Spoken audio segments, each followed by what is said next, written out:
باب صلاة العیدین، میں عبارت پڑھ رہا ہوں.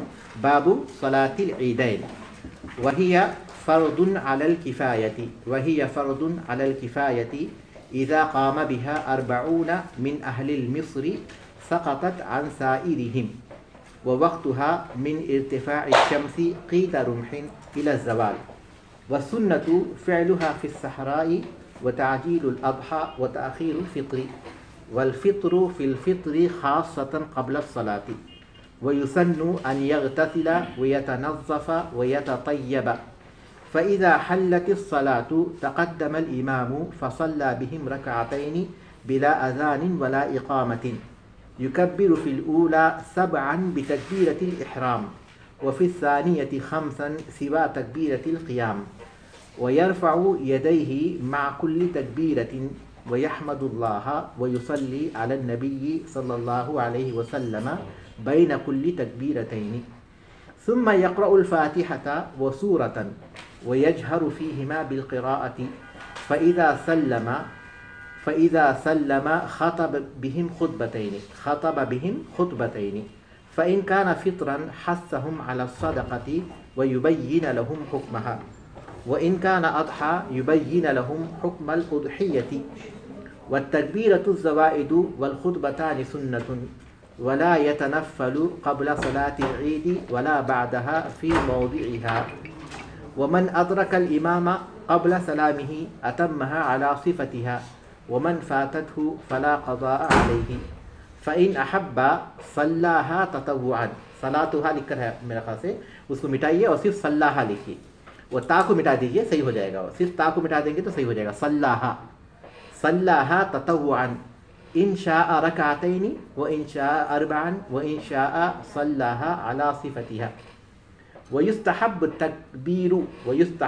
التكبير في ليلتي العيدين ويكبر في الأضحى عقب الفرائض في الجماعة من صلاة الفجر يوم عرفة إلى العصر ومن آخر أيام التشريق من صلاة الفجر يوم عرفة إلى العصر من آخر أيام التشريق إلا المحرم فإنه يكبر من صلاة الظهر يوم النحر إلى العصر من آخر أيام التشريق وصفة التكبير شفعا الله أكبر لا إله إلا الله والله أكبر ولله الحمد. باب صلاة العيدين، نماز عیدین کا باب. باب صلاة العیدین، نماز عیدین کا باب، عیدین کی نماز کا باب. وہی فرض علی الکفایۃ، اور وہ فرض کفایہ ہے. وہی فرض علی الکفایۃ، اور وہ فرض کفایہ ہے. اذا قام بها 40 من اہل المصر، جب شہر کے 40 آدمی اسے قائم کریں. جب شہر کے 40 آدمی اسے پڑھیں، قائم کریں. سقطت عن سائرہم، تو وہ ساقط ہو جائے گی سارے لوگوں کی طرف سے، وہ سارے لوگوں پر سے ساقط ہو جائے گی سارے لوگوں پر سے. اذا قام بها 40 من اہل المصر، جب شہر کے 40 آدمی اسے ادا کر لیں، پڑھ لیں، قائم کر لیں کوئی بھی ایک لفظ. سقطت عن سائرہم، تو تمام لوگوں پر سے وہ ساقط ہو جائے گی. ووقتها من ارتفاع الشمس قید رمح، اور اس کا وقت سورج کے ایک نیزے کے برابر بلند ہونے سے الی الزوال، زوال تک ہے. ووقتها من ارتفاع الشمس قید رمح، اور اس کا وقت سورج کے ایک نیزے کے برابر بلند ہونے سے الی الزوال، زوال تک ہے. زوال کا مطلب یہ کہ سورج وسط آسمان پر پہنچ جائے. زوال کا مطلب ہے سورج وسط آسمان پر پہنچ جائے اس وقت تک. والسنت فعلها فی الصحراء، اور سنت ہے اس کو صحرا میں پڑھنا. والسنت فعلها فی الصحراء، اور اس کو صحرا میں پڑھنا، صحرا میں پڑھنا سنت ہے. چٹیل میدان میں، کھلے میدان میں شہر کے باہر اس کو پڑھنا سنت ہے. وتعجیل الاضحیٰ، اور عید الاضحیٰ میں جلدی کرنا سنت ہے. وتعجیل، اور جلدی کرنا، الاضحیٰ عید الاضحیٰ میں، یعنی عید الاضحیٰ کی نماز پڑھنے میں جلدی کرنا. وہ تاخیر الفطر، اور عید الفطر میں تاخیر کرنا. یہ پوری سنتیں ہیں. پہلی سنت انہوں نے بتائی کہ فعلها فی الصحراء، اسے صحرا میں پڑھنا. وہ تعجیل الاضحیٰ، یہ دوسری سنت ہے کہ عید الاضحیٰ میں جلدی کرنا. وہ تاخیر الفطر، اور عید الفطر میں تاخیر کرنا. والفطر فی الفطر خاصۃ قبل الصلاۃ، اور فطر کرنا یعنی کچھ کھانا، فی الفطری خاصتاً عید الفطر میں خاص طور پر، والفطر مانے کچھ کھانا، فی الفطر خاصتاً خاص طور پر عید الفطر میں، قبل الصلاۃ نماز سے پہلے، یہ بھی سنت ہے۔ 4 چیزیں انہوں نے سنت بتائیں ترتیب کے ساتھ، والفطر فی الفطر خاصتاً، اور کچھ کھا لینا یعنی افطار کرنا، کچھ کھانا خاص طور پر عید الفطر میں، قبل الصلاۃ نماز سے پہلے، ٹھیک ہے۔ میٹھا کھانا نہیں کھا، کیونکہ میٹھا کھانے کی تخصیص کی کوئی وجہ نہیں ہے، کچھ بھی ایک کھانا۔ وَيُسَنُّ أَنْ يَغْتَسِلَ وَيَتَنَظَّفَ، اور سنت ہے کہ وہ غسل کرے، وَيَتَنَظَّفَ اور صفائی اختیار کرے، وَيَتَطَيِّبَ اور خوشبو لگائے۔ وَيُسَنُّ أَنْ يَغْتَسِلَ وَيَتَنَظَّفَ وَيَتَطَيِّبَ، اور سنت ہے کہ وہ غسل کرے، صفائی کرے اور پھر خوشبو استعمال کرے۔ فَإِذَا حَلَّتِ الصَّلَاةُ، جب نماز کا وقت ہو جائے، فَإِذَا حَلَّتِ الصَّلَاةُ، جب نماز قائم ہونے لگے یا نماز کا وقت ہو جائے یا نماز پڑھنے لگیں، تقدم الامام، تو امام آگے بڑھے، فصلی بہم رکعتین، لوگوں کو 2 رکعت نماز پڑھائے، بلا اذان ولا اقامت، اذان اور اقامت کے بغیر۔ فاذا حلت الصلاۃ، جب نماز کا وقت ہو جائے، تقدم الامام، امام آگے بڑھے، فصلی بہم رکعتین، لوگوں کو 2 رکعت نماز پڑھائے، بلا اذان ولا اقامت، اذان اور اقامت کے بغیر۔ یکبر فی الاولی 7 بتکبیرۃ الاحرام، پہلی رکعت میں 7 تکبیریں کہے، تکبیر احرام کے ساتھ، بتکبیرۃ الاحرام مانے مع تکبیرۃ الاحرام، تکبیر احرام کو ملا کر۔ یکبر فی الاولی، پہلی رکعت میں تکبیریں کہے، 7 تکبیریں، پہلی رکعت میں 7 دفعہ اللہ اکبر کہے، پہلی رکعت میں 7 دفعہ تکبیر کہے، بتکبیرۃ الاحرام، تکبیر تحریمہ کے ساتھ، تکبیر تحریمہ کے ساتھ، راجح قول ساتھی کا ہے، تکبیر تحریمہ کے ساتھ، ہم شرح میں انشاءاللہ جائیں گے۔ وفی الثانیۃ 5 سوا تکبیرۃ القیام، اور دوسری رکعت میں 5 تکبیریں کہے، تکبیر قیام کے علاوہ، قیام کی جو تکبیر ہے اللہ اکبر جو کہتے ہوئے وہ کھڑا ہوا ہے، اس کے علاوہ 5 تکبیریں۔ وفی الثانیۃ 5، اور دوسری رکعت میں 5 تکبیریں کہے، سوا تکبیرۃ القیام، تکبیر قیام کے علاوہ۔ وَيَرْفَعُ يَدَيْهِ مَعَ كُلِّ تَكْبِيرَةٍ، اور اپنے دونوں ہاتھوں کو اٹھائے ہر تکبیر کے ساتھ۔ وَيَرْفَعُ يَدَيْهِ مَعَ كُلِّ تَكْبِيرَةٍ، اور اپنے دونوں ہاتھوں کو بلند کرے، اٹھائے، رفع یدین کرے، مَعَ كُلِّ تَكْبِيرَةٍ، ہر تکبیر کے ساتھ۔ وَيَحْمَدُ اللَّهَ، اور اللہ کی حمد بیان کرے، وَيُصَلِّي عَلَى النَّبِيِّ صلی اللہ علیہ وسلم، اور نبی صلی اللہ علیہ وسلم پر درود بھیجے، صلاۃ بھیجے، بین کل تکبیرتین، ہر تکبیر کے بعد یعنی ہر 2 تکبیروں کے درمیان۔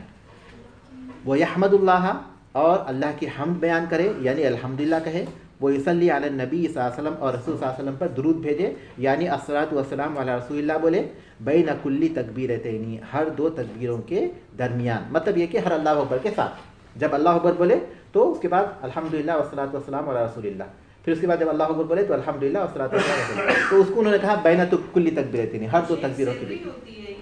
ہاں سر ہی کہیں گے بالکل، صرف امام جو ہے بلند آواز سے نماز پڑھائیں گے۔ وہ یحمد اللہ، اور وہ حمد بیان کرے، وہ یصلی، اور درود بھیجے، علی النبی صلی اللہ علیہ وسلم، نبی کی صلی اللہ علیہ وسلم پر، بین کل تکبیرتین، ہر 2 تکبیروں کے درمیان۔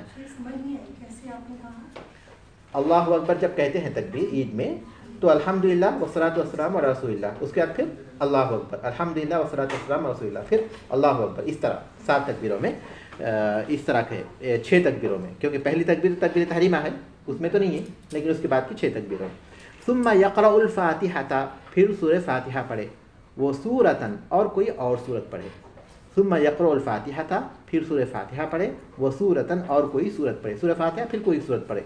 وَيَجْهَرُ فِيهِمَا بِالْقِرَاءَةِ، اور اس میں قراءت بلند آواز سے کرے، دونوں رکعتوں میں قراءت بلند آواز سے کرے۔ وَيَجْهَرُ فِيهِمَا بِالْقِرَاءَةِ، اور اس میں قراءت بلند آواز سے کرے۔ فَإِذَا سَلَّمَ، جب سلام پھیر دے، یعنی پہلے جب نماز پڑھا دے سلام پھیر دے، خَطَبَ بِهِمْ خُطْبَتَيْنِ، تو 2 خطبے دے۔ فَإِذَا سَلَّمَ خَطَبَ بِهِمْ خُطْبَتَيْنِ، جب سلام پھیر دے تو 2 خطبے دے۔ فَإِنْ كَانَ فِطْرًا، اگر وہ عید الفطر ہو، فَإِنْ كَانَ فِطْرًا، اگر وہ فطر کی نماز ہو، حَثَّهُمْ عَلَى الصَّدَقَةِ، تو لوگوں کو صدقہ اور خیرات پر ابھارے، حَثَّهُمْ مانے ان کو ابھارے، عَلَى الصَّدَقَةِ، صدقہ اور خیرات پر۔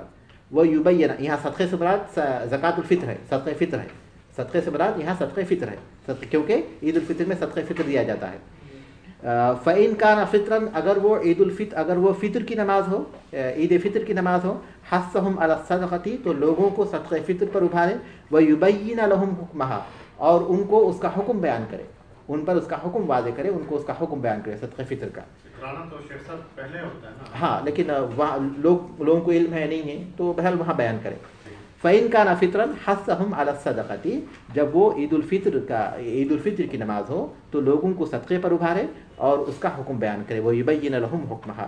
وَإِن كَانَ أَضْحَىٰ، اور اگر عید الاضحیٰ کی نماز ہو، يُبَيِّنَ لَهُمْ حُکْمَ الْأُضْحِيَّةِ، تو انہیں قربانی کا حکم بیان کرے، تو يُبَيِّنَ لَهُمْ، انہیں بیان کرے، ان پر واضح کرے، حُکْمَ الْأُضْحِيَّةِ، قربانی کا حکم۔ والتکبیرات الزوائد والخطبتان سنتن، اور تکبیرات زوائد، تکبیر تحریمہ کے علاوہ جو تکبیریں کہی جاتی ہیں عید کی نماز میں، اس کو تکبیرات زوائد کہتے ہیں، تکبیرات زوائد کہتے ہیں، جو تکبیر تحریمہ کے علاوہ ہے۔ تکبیرات زوائد، صاحب آپ کے سامنے ہی ہے نا، زوائد کتاب میں جو ہے نا وہی لفظ، زا واو الف حمزہ دا، تکبیرات زوائد۔ والتکبیرات الزوائد والخطبتان سنتن، اور تکبیرات زوائد اور دونوں خطبے سنت ہیں، تکبیرات زوائد اور خطبے سنت ہیں۔ ولا يتنفل قبل صلاة العید ولا بعدها في موضعها، اور نفل نہ پڑھے عید کی نماز سے پہلے اور نہ اس کے بعد اپنے مقام پر، یعنی عیدگاہ میں۔ ولا يتنفل، اور نفل نہ پڑھے، قبل صلاة العید، عید کی نماز سے پہلے، ولا بعدها، اور نہ اس کے بعد، فی موضعها، اپنے مقام پر، یعنی عیدگاہ میں۔ تحیۃ المسجد پڑھ سکتے ہیں انشاءاللہ کریں گے ہم لوگ، تو شرح میں ضرور کریں گے۔ ومن ادرک الامام قبل سلامہ اتمہا علی صفتہا، اور جو امام کو پالے اس کے سلام پھیرنے سے پہلے تو اس کو پورا کرے گا اس کی کیفیت کے ساتھ، اس کی صفت کے ساتھ، جیسے عید کی نماز پڑھی جاتی ہے ویسا پڑھے گا تکبیرات زوائد کے ساتھ۔ ومن ادرک الامام، اور جو امام کو پالے قبل سلامی، اس کے سلام پھیرنے سے پہلے، یعنی عیدگاہ میں داخل ہوا جبکہ امام نے ابھی سلام نہیں پھیرا تھا، تو سلام پھیرنے سے پہلے امام کو پالے، اتمہا، تو وہ مکمل کرے گا عید کی نماز کو، علی صفتہا، اس کی صفت کے ساتھ، یعنی جیسی عید کی نماز کی کیفیت ہے اس کیفیت کے ساتھ اسے پورا کرے گا۔ ومن فاتتہ فلا قضاء علیہ، اور جس کی عید کی نماز فوت ہو جائے اس پر قضا نہیں ہے۔ ومن فاتتہ، اور جس سے فوت ہو جائے عید کی نماز، فلا قضاء علیہ، تو اس پر قضا نہیں ہے۔ فإن أحب صلاها تطوعا، اگر وہ چاہے تو اسے نفل کے طور پر پڑھے۔ فإن أحب، ومن فاتتہ فلا قضاء علیہ، اور جس سے فوت ہو جائے عید کی نماز اس پر کوئی قضا نہیں۔ فإن أحب صلاها تطوعا، اگر وہ چاہے تو اسے بطور نفل پڑھے۔ ان شاء رکعتین، اگر چاہے تو 2 رکعت، وإن شاء أربعا، اور اگر چاہے تو 4، وإن شاء صلاها على صفتها، اور اگر وہ چاہے تو اس کو اس کی کیفیت کے مطابق پڑھے، اس کی مرضی پر ہے، کیا مطلب؟ اس پر قضا واجب نہیں ہے، نفل کے طور پر وہ پڑھ سکتا ہے، 2 پڑھے، 4 پڑھے، یا عید کی نماز کے طور پر پڑھے، کوئی حرج نہیں ہے، کیونکہ اس کو نفل پڑھنا ہے، انفرادی پڑے گا، انفرادی پڑھے گا۔ فإن ہاں، فإن أحب صلاها تطوعا، اگر وہ چاہے تو اسے بطور نفل پڑھے، صلاها تطوعا، تو اسے نفل کے طور پر پڑھے، تطوعا نفل، ہاں تطوعا، تو اسے بطور نفل پڑھے۔ ان شاء رکعتین، اگر چاہے تو 2 رکعت پڑھے، وہ ان شاء اربعا، اور اگر چاہے تو 4 پڑھے، وہ ان شاء صلاها علی صفتها، اور اگر چاہے تو اس کو عید کی نماز کی کیفیت کے ساتھ پڑھے، عید کی نماز کی صفت کے ساتھ پڑھے، یعنی صرف کوئی 2 نفل پڑھ لے، یا پھر 4 نفل پڑھ لے، یا پھر عید کی نماز کی طرح ہی عید کی نماز پڑھے، تو تینوں کیفیتیں اس کے لیے جائز ہیں، کیونکہ اب جو بھی پڑھ رہا ہے وہ نفل ہے اس کے لیے۔ ہم کریں گے انشاءاللہ، ضرور کریں گے، بالکل تفصیلات ضرور کریں گے، لیکن یہ ختم کر لیں گے۔ وہی ترجمہ آپ کر لیجئے، وَيُسْتَحَبُّ التَّكْبِيرُ فِي لَيْلَتَيْ الْعِيدَيْنِ، اور عید کی راتوں میں تکبیر مستحب ہے، اللہ اکبر یہ مستحب ہے۔ وَيُسْتَحَبُّ التَّكْبِيرُ، اور تکبیر مستحب ہے، فی لیلتِ العیدین، عید کی راتوں میں، یعنی دونوں عید کی راتوں میں، عید الفطر اور عید الاضحیٰ کی رات میں۔ وَيُكَبِّرُ فِي الْأَضْحَىٰ عَقِبَ الْفَرَائِضِ، یہاں ایک بات مکمل ہو گئی، دوسری بات بول رہے ہیں، وَيُكَبِّرُ، اور تکبیر کہے، فی الاضحیٰ، عید الاضحیٰ میں، عَقِبَ الْفَرَائِضِ فی الجماعتی، فرائض کے بعد جماعت میں، فی الجماعتی، جماعت میں۔ وَيُسْتَحَبُّ التَّكْبِيرُ فِي لَيْلَةِ الْعِيدَيْنِ، اور تکبیر مستحب ہے عید کی راتوں میں، عیدین کی راتوں میں، یعنی دونوں عیدوں کی راتوں میں۔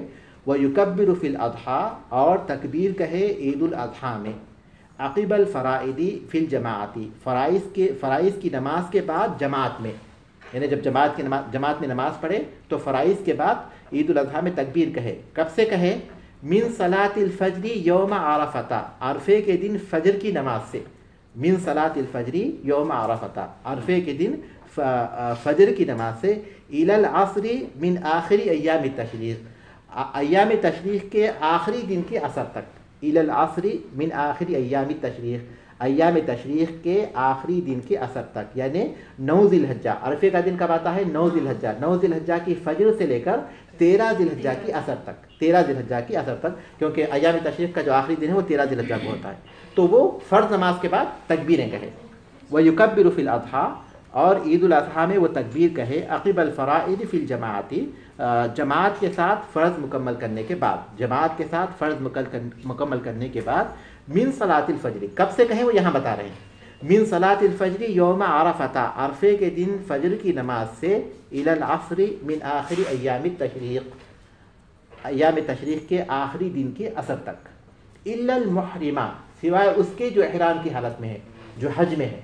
الا المحرمہ، سوائے محرم کے. محرم کے دیکھیے اس لفظ میں فرق کی ہے. محرم اس کو بولتے ہیں جو احرام کی حالت میں ہے، اور محرم اس کو بولتے ہیں ہاں جو محرم ہے، جس سے نکاح حرام ہے، اس کو بولتے ہیں محرم. اور یہ کیا ہے؟ محرم. محرم ہے، محرم وہ محرم ہے.